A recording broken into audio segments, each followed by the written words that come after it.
karena perguruan ini memiliki cabang di luar negeri seperti di Timor Leste, Malaysia, Singapura, Brunei Darussalam, Thailand, Korea Selatan hingga di Irlandia.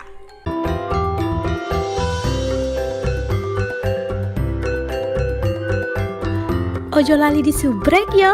Assalamualaikum semuanya, selamat kembali di channel ini. Pada kalian semua sentiasa bantu support Jekong As juga channel ini. Jutaan terima kasih ucapkan kepada kalian yang baru yang masih belum gabung sama Elizandri TV.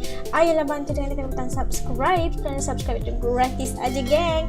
Oke, dan seperti biasanya Aska mendoakan buat sesiapa saja menonton video As kali ini agar dilimpahi dengan rezeki yang luar biasa, tidak akan pernah putus-putusnya, diberikan kekuatan dan kesabaran dalam menghadapi apa juga ujian, dipermudahkan segala urusan kehidupan, urusan pekerjaan dan urusan seharian, dan dimakbulkan setiap impian dan doa-doa kalian insyaAllah. Amin, amin ya rabbal alamin.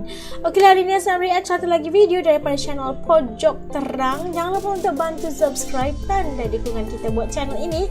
Kali ini kita akan melihat 6 perguruan pencak silat paling ditakuti di Indonesia. Oke, ingin tahu apakah ke-6 persatuan atau perguruan pencak silat di Indonesia itu? Yuk, ikut As react. Yuk. Oke, udah siap semuanya. Yuk kita mula. Bismillah. Oh. Amboi. Macam sawukam pun ada.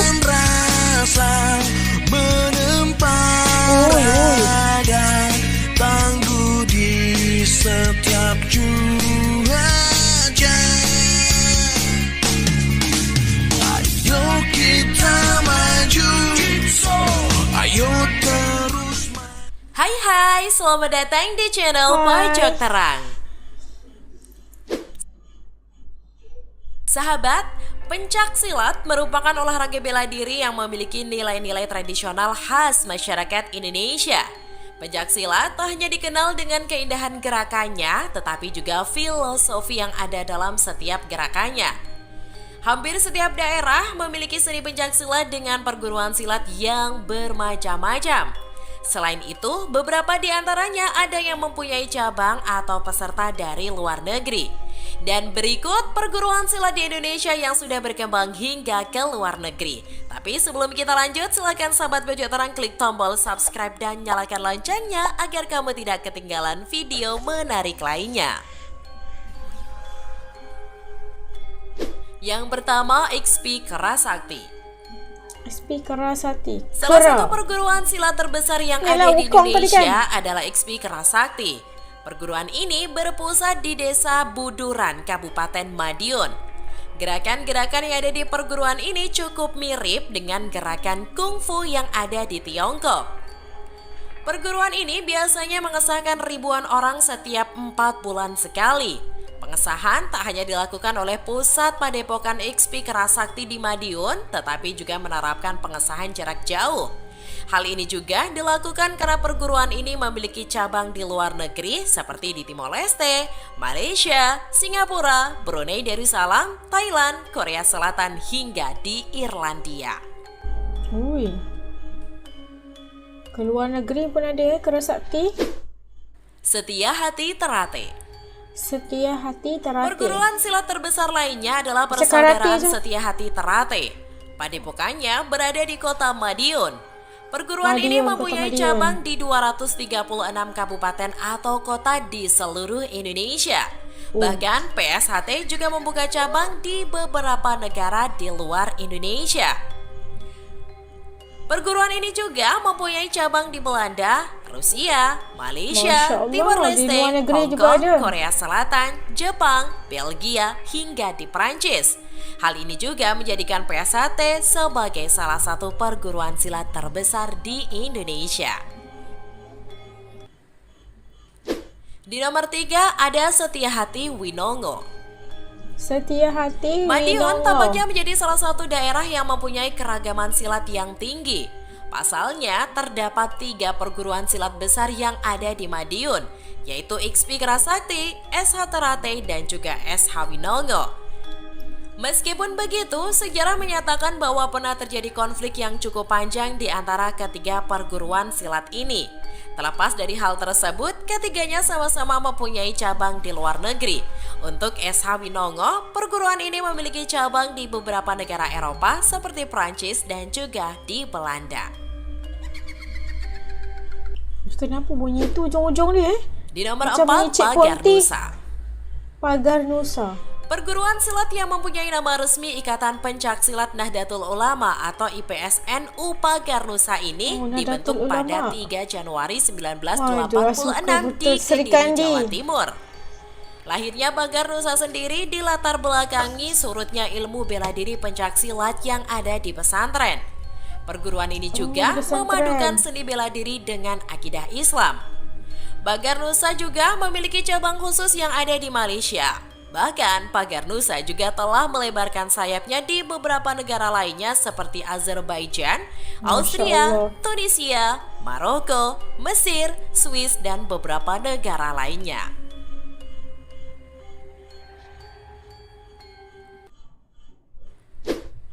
Merpati Putih.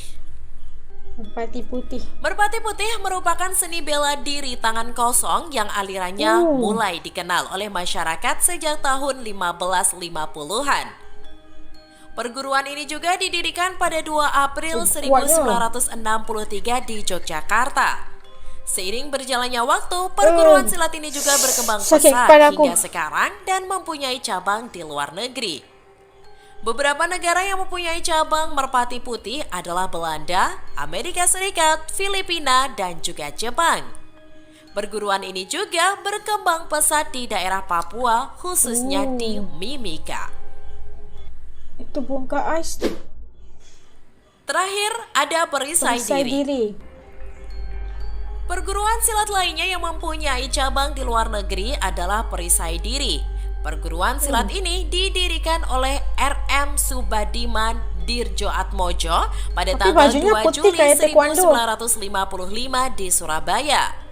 Beberapa teknik yang menarik di perguruan silat ini adalah teknik Minangkabau, Meliwis, Naga, hingga Harimau. Selain tekniknya yang menarik, Perisai Diri juga mempunyai cabang yang sangat luas. Bahkan beberapa cabang di luar negeri dapat kamu temukan di Australia hingga benua Eropa.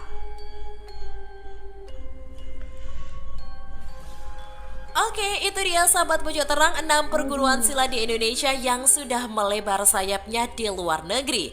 Pastinya hal ini membuat masyarakat Indonesia bangga, bukan? Semoga ke-6 perguruan silat ini juga semakin besar dan dapat memberikan contoh yang baik terhadap masyarakat Indonesia. Nah, sudah dipersaksikan 6 perguruan pencak silat yang paling ditakuti di Indonesia, Masya Allah. Dan kita ada apa tadi, Kerasakti, ada Merpati Putih, ada banyak tadi yang kita dapat saksikan, Masya Allah, yang untuk sebagai seorang anak bangsa Indonesia ataupun kat mana saja Nusantara ini, pencak silat itu adalah sesuatu ilmu bela diri yang harus diutamakan berbanding dengan seni pencak seni bela diri yang lain kayak gitu kan. Dan kalau kita lebih memilih kalau di Nusantara ini lebih milih untuk belajar pencak silat itu, dan suka gerak gaya ataupun ketangkasan pencak silat ini sebenarnya, dan telah diwarisi daripada orang tua nenek moyang kita, dan sehingga ke zaman ini masih lagi ada seni bela diri pencak silat. Dan bagaimana kita harus memberikan banyak ruang buat anak-anak muda khususnya untuk menarik minat mereka untuk menyertai atau belajar tentang pencak silat atau belajar tentang ilmu bela diri ini, bagi membolehkan mereka beraktivitas bukan hanya gimana ya kalau anak-anak zaman sekarang ini kalau kita asyik dengan gadget dan sebagainya, apa kata kalau kita memberikan mereka pendedahan kepada pencak silat yang pentingnya untuk bukan hanya bela diri mereka aja sebagai juga persediaan untuk mereka untuk menjaga diri mereka, keluarga mereka, bangsa mereka juga, dan memberikan, dan kita tahu sebenarnya kalau orang yang belajar pencak silat ini atau belajar ilmu seni bela diri, mereka ini adalah orang yang sangat fokus dan sangat berdisiplin tinggi, kerana mereka itu harus fokus dalam setiap pergerakan bagi memastikan pihak musuh atau sebagainya yang mereka berhadapan dengan lawan yang mereka itu, mereka harus fokus di mana titik poinnya itu agar musuh dapat dilemahkan dan sebagainya. Dan mereka belajar ilmu pencak silat ni bagi membolehkan mereka mempunyai disiplin diri yang sangat-sangat bagus kan, dan membentuk jati diri mereka agar menjadi anak bangsa yang bukan hanya berjaya dalam ilmu keduniaan, tapi mereka juga belajar untuk ilmu agama, ilmu bela diri dan sebagainya, agar anak bangsa kita mempunyai satu nilai kualiti yang berbeza dengan anak-anak dari luar negeri, contohnya ya dari benua Eropah dan sebagainya. Anak-anak Nusantara ini kualitinya itu luar biasa banget. Masya Allah. As juga pun belajar silat tau. Jangan main-main. Okeylah, sampai kat sini dulu video reaction As untuk kali ini. Kepada kalian yang telah nonton bareng dengan As sampai habis video ini, jutaan terima kasih ucapkan. Okey, sampai kita jumpa lagi insya-Allah dalam videonya. Jaga diri semua. Assalamualaikum. Dadah.